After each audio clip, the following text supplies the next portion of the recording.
ಇವತ್ತು ಈ Sharadamba P U college ತಿಕೋಟಾದಲ್ಲಿ ಪೊಲೀಸ್ ಕಾನ್ಸ್ಟೇಬಲ್ದು ರಿಕ್ರೂಟ್ಮೆಂಟ್ ಎಕ್ಸಾಮ್ ಇತ್ತು. ಒಟ್ಟು ಜಿಲ್ಲೆಯಲ್ಲಿ 61 ಕೇಂದ್ರಗಳ ಪೈಕಿ ಇದು ಕೂಡ ಒಂದು ಕೇಂದ್ರವಾಗಿತ್ತು. ಬೆಳಗ್ಗೆ 9:15 ಅಲ್ಲಿ ಟೈಮಿಗೆ ಇಲ್ಲಿ ಬಂದು ಪ್ರಶ್ನೆ ಪತ್ರಿಕೆಗಳು ರೀಚ್ ಆಗಿದ್ದು, ತದನಂತರ ಇಲ್ಲಿ ಸೆಂಟರ್ ಸೂಪರ್ವೈಸರು SOP ಪ್ರಕಾರ ಆ ಪೇಪರ್ಸ್ಗಳನ್ನು ಕ್ವೆಶ್ಚನ್ ಪೇಪರ್ಸ್ಗಳನ್ನು ಪ್ರತಿಯೊಂದು ಕೊಠಡಿನಲ್ಲಿರುವಂಥ ವಿದ್ಯಾರ್ಥಿಗಳಿಗೂ ಕೂಡ ಅದನ್ನು ಕೊಟ್ಟು ಓಪನ್ ಮಾಡಿ ಫಸ್ಟ್ ಡಿಸ್ಟ್ರಿಬ್ಯೂಟ್ ಮಾಡಿದ್ದಾರೆ. ತದನಂತರ OMR ಶೀಟ್ಗಳು ಕೂಡ ಅದರ ಡಿಸ್ಟ್ರಿಬ್ಯೂಷನ್ ಆಗಿದೆ.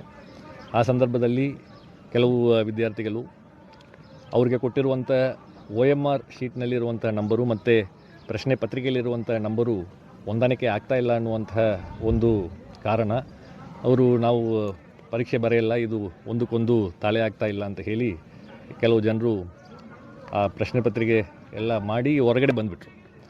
ಹೊರಗಡೆ ಬಂದಾದ ಮೇಲ್ಗಡೆ ಇಲ್ಲಿ ಸೆಂಟರ್ ಸೂಪರ್ವೈಸರು ಮತ್ತು ಚೀಫು ಎಲ್ಲರೂ ಈ ರೀತಿಯಾದಂತಹ KEA SOP ಪ್ರಕಾರ ಒಂದು ಪ್ರಶ್ನೆ ಪತ್ರಿಕೆ ಮತ್ತು ಅದರಲ್ಲಿ ಏನು OMR ಸಪ್ರೇಟ್ ಇರ್ತದೆ, ಅದು ಎರಡಕ್ಕೂ ಕೂಡ ಒಂದೇ ನಂಬರ್ ಇರಬೇಕಂತ ಇಲ್ಲ.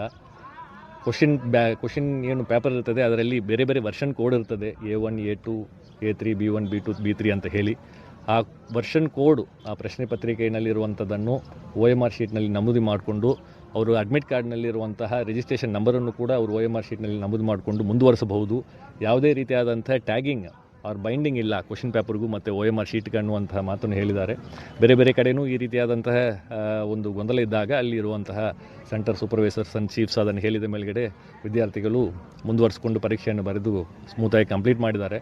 ಬಟ್ ಈ ಒಂದು ಕೇಂದ್ರದಲ್ಲಿ ಇಲ್ಲ, ನಾವು ಬರೆಯಲ್ಲ ಅಂತ ಹೇಳಿ ಕೆಲವು ವಿದ್ಯಾರ್ಥಿಗಳು ಸ್ಟಾರ್ಟಿಂಗ್ನಲ್ಲಿ ಹೊರಗೆ ಬಂದಿದ್ದರು. ಮತ್ತು ಅವರು ಇನ್ನೂ ಕೆಲವು ಜನರನ್ನು ಮತ್ತೆ ಇಲ್ಲ ಇದನ್ನು ಕಂಪ್ಲೀಟು ನಾವು ಇದನ್ನು ಮಾಡ್ತೇವೆ ಒಪ್ಪಲ್ಲ ಅಂತ ಹೇಳಿ ಬಂದು ಕ್ಯಾಂಪಸ್ಸು ಹೊರಗಡೆ ಹೋಗ್ಬಿಟ್ರು.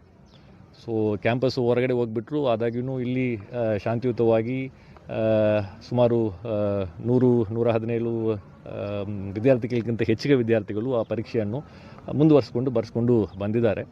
ಮತ್ತು ಇವರು ಹೊರಗೆ ಹೋಗಿರುವಂಥ ವಿದ್ಯಾರ್ಥಿಗಳು ಮತ್ತು ಇಲ್ಲಿ ಪೊಲೀಸ್ ಸಿಬ್ಬಂದಿಗಳು ಅವರು ಮತ್ತೆ ನಾವು ಒಳಗಡೆ ನಮಗೆ ಅಲೋ ಮಾಡಬೇಕಂತ ಹೇಳಿ ಒಂದು ಅಲ್ಲಿ ಗಲಾಟೆ ಆದಾಗ ಇಲ್ಲಿ ಇಲ್ಲಿ ಪ್ರಿಮೈಸಸ್ ಬಿಟ್ಟು ಹೊರಗಡೆ ಹೋಗಿದ್ದ ನಂತರ ಮತ್ತೆ ಒಳಗಡೆ ಬಂದರೆ ಅದು integrity of the examination process violate ಆಗ್ತದೆ. ಎಕ್ಸಾಮ್ SOPನಲ್ಲಿ ಆ ರೀತಿ ಮಾಡಲಿಕ್ಕೆ ಅವಕಾಶ ಇಲ್ಲ. ಮತ್ತು ಅದು ಪ್ರಾಪರ್ಟಿ ಆಫ್ ದಿ KEA ಆಗ್ತದೆ. ಈಗ ಅಡ್ಮಿಟ್ ಕಾರ್ಡ್ನಲ್ಲೇ ಒನ್ ಆಫ್ ದಿ ಇನ್ಸ್ಟ್ರಕ್ಷನ್ಸ್ ತುಂಬ ಕ್ಲಿಯರ್ ಆಗಿದೆ. ಜನರಲ್ ಇನ್ಸ್ಟ್ರಕ್ಷನ್ಸ್ ಅಂತ ಇಲ್ಲ, ಪ್ರತಿಯೊಂದು ಅಡ್ಮಿಟ್ ಕಾರ್ಡ್ನಲ್ಲೂ ಕೂಡ ಇನ್ಸ್ಟ್ರಕ್ಷನ್ಸ್ ಇದೆ. ಯಾವುದೇ ಒಂದು ಕ್ವಶನ್ ಪೇಪರು ಬೇಗ ಮುಕ್ತಾಯ ಆದರೂ ಕೂಡ ಕೆಲವು ಜನರೆಲ್ಲ ಒಂದು ಅರ್ಧ ತಾಸಿನಲ್ಲಿ ಮುಗಿಸ್ತಾರೆ, ಕೆಲವು ಜನರು ಒಂದು ತಾಸಿನಲ್ಲಿ ಮುಗಿಸ್ತಾರೆ. ಆದಾಗ್ಯೂ ಕೂಡ ಲಾಸ್ಟ್ ಬೆಲ್ ಆಗೋ ತನಕ ಅವರು ಸೆಂಟರ್ನಲ್ಲೇ ಕುಳಿತು ಅದನ್ನು ಅವರು ನಮ್ಮ ಸೆಂಟರ್ ಸೂಪರ್ವೈಸರ್ಸ್ ಆ್ಯಂಡ್ ಇನ್ವಿಜಿಲೇಟರ್ಸ್ಗೆ ಒಪ್ಪಿಸ್ಬಿಟ್ಟು ಹೋಗಬೇಕು ಅನ್ನುವಂತಹ ಒಂದು ಸೂಚನೆ ಅದರಲ್ಲಿ ಇದೆ. ಸೊ ಎಕ್ಸಾಮ್ ಕಂಪ್ಲೀಟ್ ಆಗೋದು ಮುಂಚೆ ಯಾವುದೇ KEA ಪ್ರಾಪರ್ಟಿಯನ್ನು ತೆಗೆದುಕೊಂಡು ಹೋಗಲಿಕ್ಕೆ ಅವಕಾಶ ಇರುವುದಿಲ್ಲ. ಆದಾಗ್ಯೂ ಹೊರಗಡೆ ಹೋಗಿದ್ದಾರೆ. ಹೊರಗಡೆ ಹೋಗಿ ಮತ್ತೆ ಇಲ್ಲಿ ಎಕ್ಸಾಮ್ ಬರಿತಾ ಇರುವಂಥ ಕ್ಯಾಂಡಿಡೇಟ್ಸ್ಗಳಿಗೆ ಅವರು ಪ್ರಾಬ್ಲಮ್ ಕ್ರಿಯೇಟ್ ಮಾಡುವಂಥ ರೀತಿಯಲ್ಲಿ ಮತ್ತೆ ನಾವು ಒಳಗಡೆ ಬರ್ತೇವೆ ಅಂತ ಹೇಳಿ ಸ್ವಲ್ಪ ಗೇಟನ್ನೆಲ್ಲ ಪುಷ್ ಮಾಡಿ ಗಲಾಟೆ ಆಗುವಂಥ ಸಂದರ್ಭದಲ್ಲಿ ಪೊಲೀಸ್ ವಿತ್ ಮಿನಿಮಲ್ ಫೋರ್ಸ್ ಅದನ್ನು ಹ್ಯಾಂಡಲ್ ಮಾಡಿದ್ದಾರೆ. ಸೊ ಅದಾದ ನಂತರ ಎಕ್ಸಾಮ್ ಪ್ರಾಸೆಸ್ಸು ಅವ್ರಿಗೇನು ಈ ಒಂದು ಕಮೋಷನ್ನಿಂದ ಅವರಿಗೆ ಟೈಮ್ ಡಿಲೇ ಆಗಿದೆ, ಆ ಟೈಮನ್ನು ಕೂಡ KEA ವತಿಯಿಂದ ಒದಗಿಸಿಕೊಟ್ಟಿದ್ದಾರೆ. ಅದರ ಪ್ರಕಾರ ಇಲ್ಲಿ ಎಕ್ಸಾಮ್ ಬರೀತಾ ಇರುವಂಥ ಕ್ಯಾಂಡಿಡೇಟ್ಸು ಎಕ್ಸಾಮ್ ಪ್ರಾಸೆಸ್ಸನ್ನು ಸಂಪೂರ್ಣಗೊಳಿಸಿ ಆ OMR ಶೀಟ್ಗಳನ್ನು SOP ಪ್ರಕಾರ ಹೀಗೆ ಸೆಂಟರ್ ಚೀಫ್ ಆ್ಯಂಡ್ ಇನ್ವಿಜಿಲೇಟರ್ಗೆ ಕೊಟ್ಟಿದ್ದಾರೆ. ಅದು ಆನ್ವರ್ಡ್ ಪ್ರೋಗ್ರೆಸ್ಸು ಮುಂದೆ KEAಗೆ ಅದನ್ನು ಕಳಿಸ್ಕೊಡುವಂಥದ್ದು ಏನು ಪ್ರಾಸೆಸ್ ಇದೆ ಅದು ನಡೀತದೆ. Sir, OMR sheet question